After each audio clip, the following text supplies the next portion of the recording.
We are Picking Brains, the Zombie Battleground podcast, brought to you by Loom Network. Welcome to Picking Brains, the official Zombie Battleground podcast. I'm sitting here with game director Roy Shapira, and my name is Robert, filling in for Extranji this week. I want to give our listeners some tips for playing Zombie Battleground, especially if they've never played the game before. And I've put together a few questions here, and Roy, hopefully you can help give some insight here. Most definitely. Would be happy to. Excellent. Let me just jump right into the first question here. Before we get into the strategies and stuff, a question about you. I'm wondering, do you have any favorite cards in the game?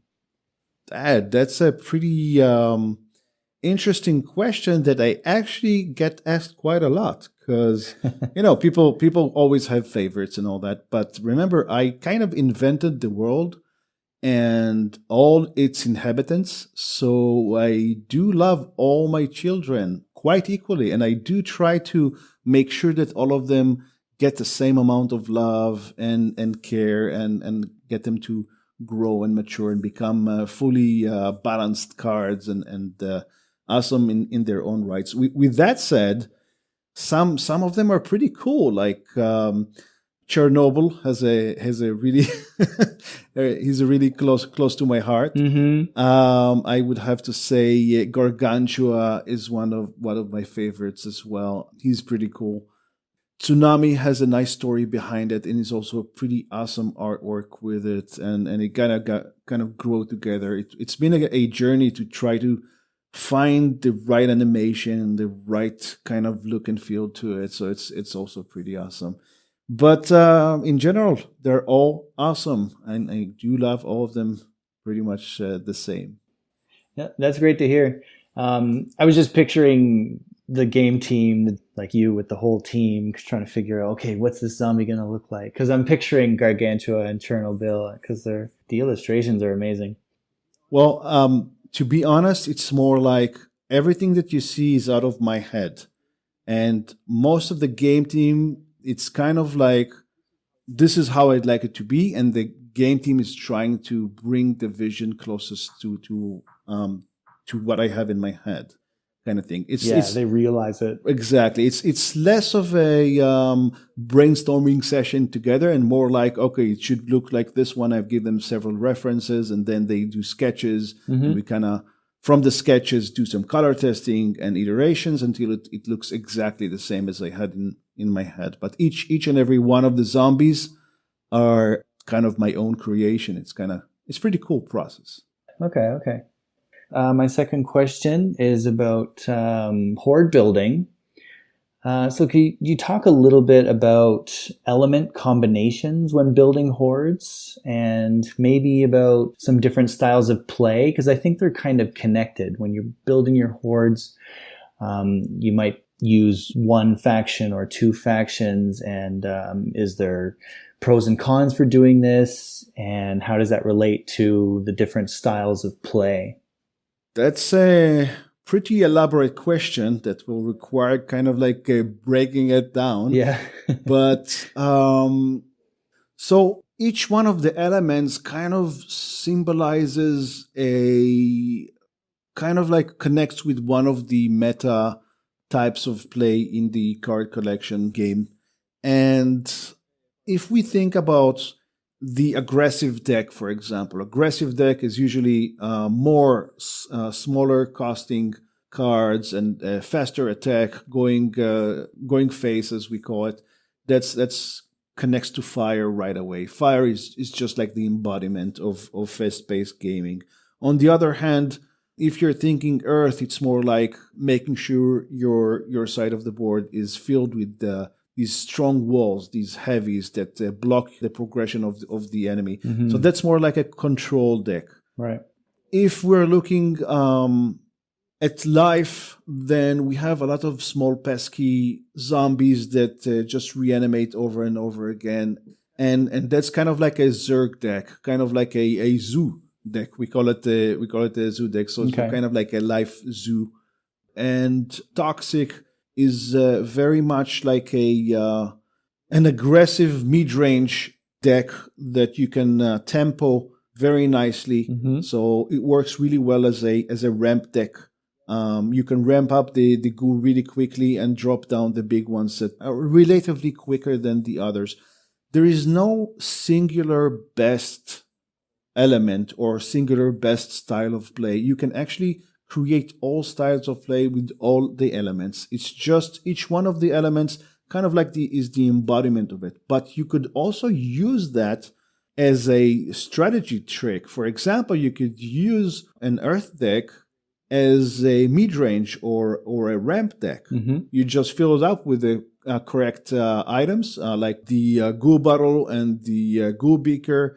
You can have augmented with the goo giving cards, and then you kind of like fool your opponent. He's expecting a control deck, and he's like, okay, if I charge this guy at the beginning and kind of knock out his defenses, I can go face and destroy him. And he's like surprising with a different style.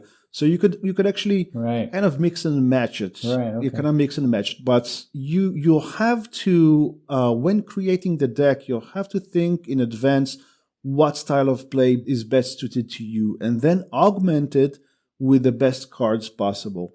To use the rank abilities and to use the overlord abilities, it's best to use the same faction. Right. But you could use several factions. If you stack up, for example, part of your deck would be, let's say, toxic, and you combine it with some earth element, then you'll have both the ramp elements from the toxic and you'll have the control elements from earth, and you can combine them together for a kind of like a hybrid deck that can do both of them fairly well. And you can do either with the earth overlord or the toxic overlord for added abilities for that faction that you want to be a bit more pronounced in your game style. Mm-hmm. So I think the best option here is start with the style of play that you really, really like and go from there.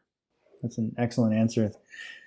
What about some tips on choosing the initial hand?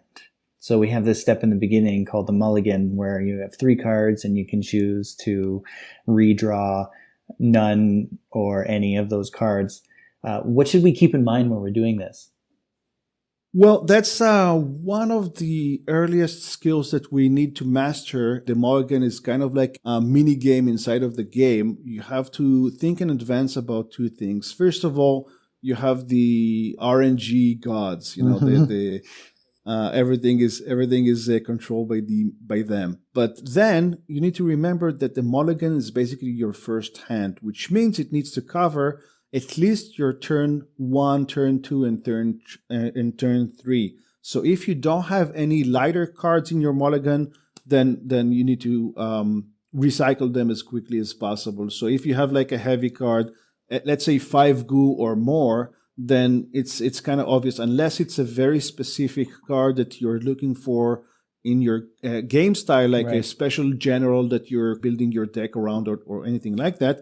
I would definitely try to get a 1 goo cost or a 2 goo cost zombie, so you'll have something in your opening hand that you can actually start ramping up and having the right tempo. It's really important to keep the right tempo and keeping with the curve of the game, which is basically making sure that each one of your turns you have enough zombies on the in play equal to the amount of goo that you have. So if turn 1, you'll have a 1 zombie. Turn 2, you'll have a 2 cost zombie. Turn 3, you have a 3 cost zombie, or the equivalent in several zombies, and so on. That's what I mean when I say curve and tempo. Right. Yeah. Playing the game, especially in PvP, I'm not able to play a card on the first and sometimes the second turn. It's kind of nerve-wracking. They have all these zombies out and start attacking my overlord, and I can't have any cards on the battleground yet. Yeah, that's exactly what I mean when I say the right tempo, right curve, and control. When I say control, it means you're controlling your side of the board, and you're making sure that the enemy side is as least populated as possible. Mm-hmm. When I say a tempo, is making sure that you have answers for any dishes that the enemy is bringing. Like if they have a heavy zombie, you have some way to remove it really quickly. Right. Okay.